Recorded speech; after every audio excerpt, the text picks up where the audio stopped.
Salatan wassalaman ala Rasulillah wa ala alihi wa sahbihi wa mawalah. Syukur pada Allah dan salat pada Rasulullah. Yang kami muliakan Prof. Haryadi, Pak Rektor beserta seluruh sivitas akademika, Wakil Rektor khususnya Pak Hasanuddin yang ya, Allah terima kasih Bu Eli. Perjuangannya kayaknya kalau lihat Pak Hasan tuh ada di mana-mana gitu ya. Saya bingung bagaimana ngatur waktunya itu, Prof. Jadi ya, Masya Allah.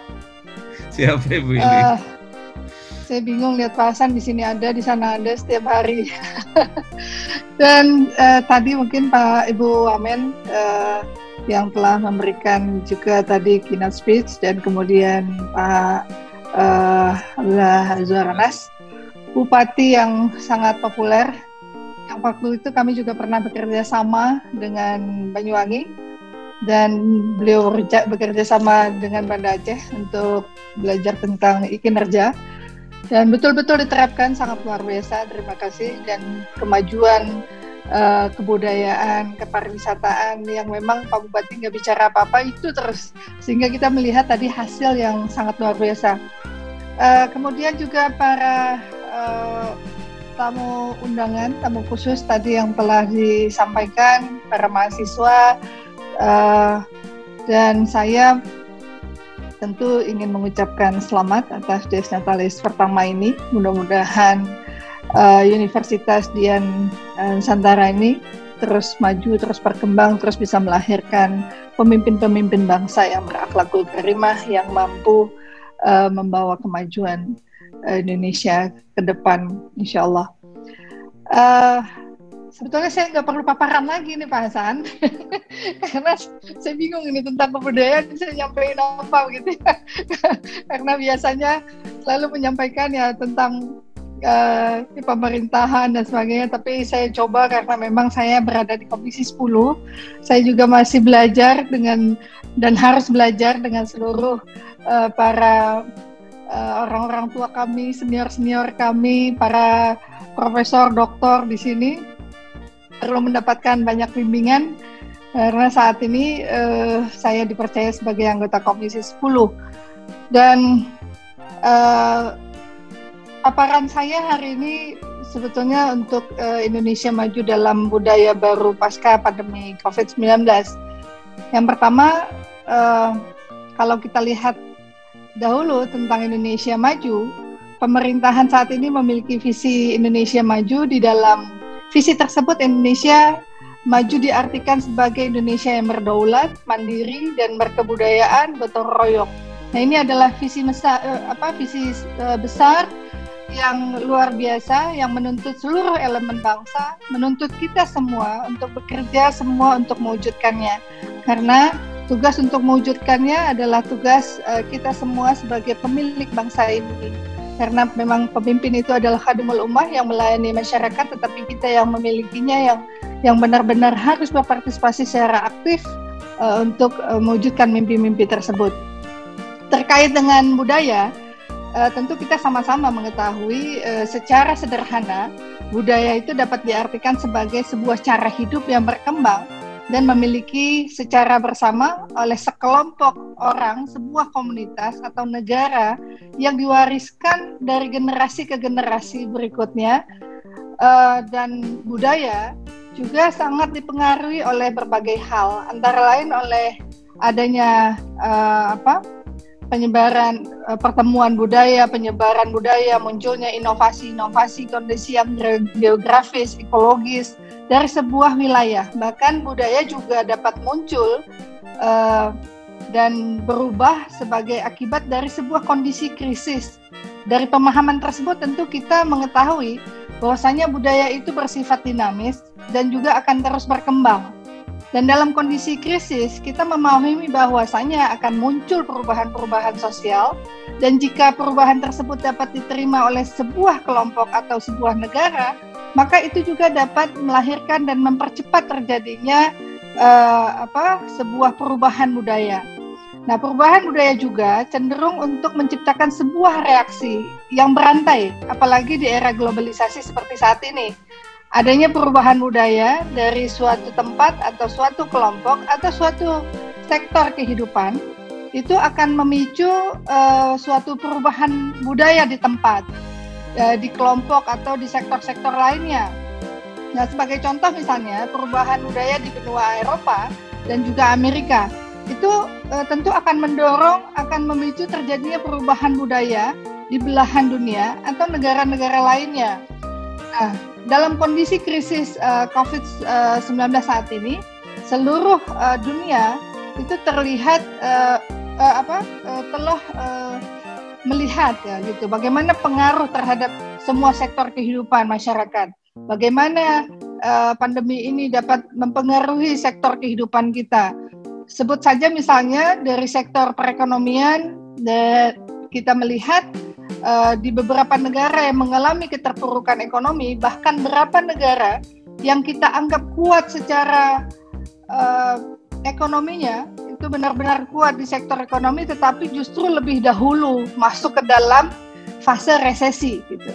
Dan tentu Indonesia saat ini juga dalam kondisi yang juga memprihatinkan secara ekonomi masyarakatnya. Nah, kita juga melihat pengaruh di sektor kesehatan, bagaimana perubahan industri kesehatan, bagaimana kekuatan jaringan pengaman kesehatan, bagaimana pengaman sosial dan sebagainya. Nah, bagaimana pengaruh pandemi ini bagi sektor pendidikan, anak-anak kita, mahasiswa-mahasiswa kita itu tidak dapat melaksanakan proses pembelajaran secara tatap muka. Di sektor ketenaga kerjaan, berapa banyak industri, berapa banyak usaha yang terpuruk yang memang harus menutup operasionalnya dan usahanya untuk mengurangi jumlah pekerjanya. Pada sektor pariwisata kita juga melihat berapa banyak destinasi wisata yang saat ini sepi bahkan tutup, dan berapa banyak industri kepariwisataan yang saat ini juga terpengaruhi pada sektor transportasi, perkebunan, pertanian, dan semua sektor. Kita juga melihat perusahaan-perusahaan yang memang terpengaruh terhadap kondisi krisis saat ini yang sangat signifikan. Artinya kondisi krisis ini telah mempengaruhi semua sektor. Nah, semua sektor yang dipengaruhi ini akhirnya mendorong untuk munculnya budaya baru. Budaya baru itu muncul adalah sebagai respon yang kita lakukan untuk menjaga keseimbangan, keberlangsungan, dan kebutuhan hidup manusia. Dan bahkan pandemi ini dampaknya begitu luas dan telah berlangsung cukup lama. Nah, saya selalu mengatakan ketika kita hiduplah semau-maunya Allah, jangan hidup semau-maunya kita. Dalam kondisi seperti ini, perubahan ke new normal, budaya baru itu, tentu kita harus Iqra bismi rabbikal ladzi khalaq, baca Allah tuh maunya apa gitu. Nah, maka ketika kita tahu Allah maunya apa, terjadilah perubahan-perubahan budaya itu juga yang kita menjadikan ini sebuah budaya baru.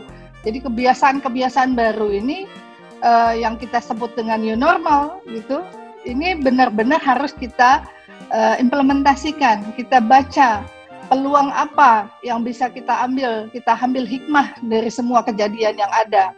Nah, kondisi perubahan budaya pada tingkat global akhirnya menuntut semua kita beradaptasi pada budaya tersebut. Bahkan pada level negara, hampir semua negara saat ini berlomba-lomba untuk secepatnya keluar dari krisis agar mampu untuk terus bergerak maju. Nah, sebagai anggota DPR RI dari Komisi 10, saya juga melihat langsung bagaimana pandemi COVID-19 ini telah mempengaruhi sektor pariwisata, pendidikan, dan lainnya. Dan banyak sekali industri pendukung pariwisata yang terpaksa harus gulung tikar. Banyak sekali guru-guru dan peserta didik yang menyampaikan keluhan kondisi saat ini. Mereka mengatakan kami tidak bisa melangsungkan kegiatan belajar mengajar secara langsung, bahkan secara virtual. Karena apa? Karena kondisi ekonomi, karena tidak memiliki perangkat peralatan yang ada. Dan kemudian akhirnya kami sebagai anggota DPR RI Komisi 10 mendorong itu, menyampaikan hal ini, keluhan yang disampaikan, dan kami memberikan solusi-solusi apa yang harus dilakukan. Kami paham betul seperti universitas swasta, sekolah-sekolah swasta itu sebelumnya jarang sekali mungkin mendapatkan perhatian. Tapi alhamdulillah yang sebelumnya tidak mendapatkan perhatian akhirnya Kementerian Pendidikan dan Kebudayaan bersama dengan Pak Menteri itu akhirnya menyepakati bersama Komisi 10 untuk memberikan pulsa, memberikan dukungan, bantuan dan sebagainya. Nah, ini adalah upaya usaha yang bisa terus kami lakukan agar kita segera keluar dari kondisi ini. Dan saya yakin bahwasanya sesuai dengan firman Allah dalam surat Al-Baqarah 286 yang artinya sesungguhnya Allah tidak akan membebani atau memberikan beban kepada hambanya kecuali yang melebihi dari kemampuan dirinya. Nah, kalau kita anggap COVID-19 ini adalah kondisi yang merupakan ujian Allah, ujian Tuhan, maka kita akan mampu keluar dari kondisi ini dengan cara kita harus usaha, kita harus melihat peluang, kita harus berdoa agar kita bisa memanfaatkan demi untuk keberlangsungan negara tercinta ini agar lebih maju ke depan, agar kita juga termasuk hamba-hamba yang patuh dan taat karena Allah itu mencoba kita, karena Allah sayang dengan kita, Allah ingin melihat kita dalam kondisi ujian ini apa yang sebetulnya kita lakukan. Apakah kita akan tetap taat atau kita berkeluh kesah tanpa berjuang dan berusaha? Maka berjuang dan berusaha itulah sesuatu yang penting. Bagi mahasiswa misalnya, ketika virtual dilakukan, pertemuan, meeting dilakukan, janganlah kita bermain-main dengan kondisi ini, belajar sambil tidur, tidak concern, tidak benar-benar mengikuti kegiatan belajar mengajar. Karena itu orang-orang yang seperti itu adalah orang-orang yang nantinya akan merugi karena waktu ini sangat singkat. Jadi manfaatkanlah. Pasti di setiap ujian ada kelapangan, ada kemudahan yang Allah akan berikan kepada kita. Itu yang harus benar-benar kita yakinkan diri kita. Dan berjuanglah karena hasil itu urusannya Allah. Tapi perjuangan itu adalah yang dicatat oleh para malaikat. Apa yang kita lakukan tentang hasil kembalikan kepada Allah Subhanahu wa taala. Nah, dalam kondisi yang seperti ini, apa saja sebetulnya yang harus kita lakukan agar peluang, agar kondisi krisis ini kita bisa memanfaatkan? Yang pertama adalah fleksibilitas, ya, dan kreativitas di tengah kondisi yang penuh ketidakpastian. Kita tentu dituntut untuk dapat beradaptasi. Kita untuk mampu menjadi lebih fleksibel dan jika ditambah dengan kreativitas maka akan menjadi modal penting untuk dapat bertahan dan berkembang. Nah, selanjutnya adalah inovasi dan empati. Terjadinya perubahan budaya itu akan mendorong tumbuhnya inovasi-inovasi yang perlu dihasilkan pada kondisi ini. Sebagaimana Pak Zuarana sampaikan tadi, ternyata ketika tingkat kemiskinannya tinggi, ketika persoalan-persoalan itu dihadapi, ternyata hasilnya inovasi-inovasi itu lahir. Karena apa? Ada etikat niat yang baik dan kemudian perjuangan yang luar biasa yang melahirkan inovasi. Dan kondisi ini suatu yang mampu mengisi kebutuhan budaya baru gitu. Dan untuk inovasi itu kita memang dituntut harus mampu memiliki rasa empati yang tinggi. Mengapa? Empati ini kan diperlukan dalam berinovasi karena empati adalah kemampuan manusia untuk mampu merasakan kebutuhan dan dapat berbagi dengan orang lain. Maka jika kita memiliki rasa empati itu yang tinggi, inovasi kita juga akan dapat dimanfaatkan oleh orang lain dengan cukup baik. Jadi niat itu sesuatu yang memang sangat penting dalam kehidupan. Dan niat itu bisa dilakukan kita ganti niat kita kalau kita dalam kondisi yang salah. Kita berpikiran negatif, kita berprasangka buruk dan sebagainya. Kita bisa berubah niat kita itu menjadi niat lillahi ta'ala. Dan selanjutnya pemanfaatan teknologi. Dalam pandemi COVID-19 ini kita melihat bagaimana transformasi dari teknologi yang begitu cepat. Ini adalah tekanan Allah, ya, yang kita menginginkan percepatan untuk menghadapi 4.0, 5.0, kita di era digital. Ternyata hikmahnya ketika pandemi ini berlangsung, ternyata percepatan itu luar biasa terjadi. di berbagai pelayanan yang tadinya bersifat offline, kemudian sekarang berubah menjadi online, dan berapa banyak aktivitas yang bisa kita lakukan secara yang tadinya bisa tatap muka bahkan berubah menjadi virtual seperti hari ini kita melakukan hal itu. Nah, apalagi perubahan-perubahan teknologi yang berubah, dan kondisi pandemi ini memanfaatkan teknologi salah satu cara kita untuk mengisi budaya baru saat ini. Nah, ini sesuatu hal perubahan kepada sesuatu yang penting. Yang tadinya ibu-ibu nggak aware, nggak peduli dan sebagainya, dipaksa dalam kondisi ini akhirnya bisa menjadi guru bagi anak-anaknya, dan bahkan dia belajar dalam kondisi yang ada seperti ini. Yang tadinya berdagang offline sekarang online. Ternyata di era digital perusahaan-perusahaan besar harus tutup karena memang sudah maju di bidang teknologi pemasarannya. Nah, kondisi ini merubah itu semua. Akhirnya apa? Ekonomi skala rumah tangga jauh lebih maju dibanding perusahaan-perusahaan besar. Pizza Hut harus ada di jalan-jalan gitu ya. Menurunkan harga 100.000 5 kotak dan sebagainya. Tapi ibu-ibu ternyata mengambil hikmah dari pandemi ini. Yang skala rumah tangga yang tadinya usaha kecil sekarang bertambah. Tempatnya menjadi luas, peralatan dan sebagainya. Inilah rahmat Allah, Allah berganti. Hari ini rezekinya ada di sini, kemudian diganti kepada yang lainnya. Penjual masker menjadi lebih kaya dan sebagainya.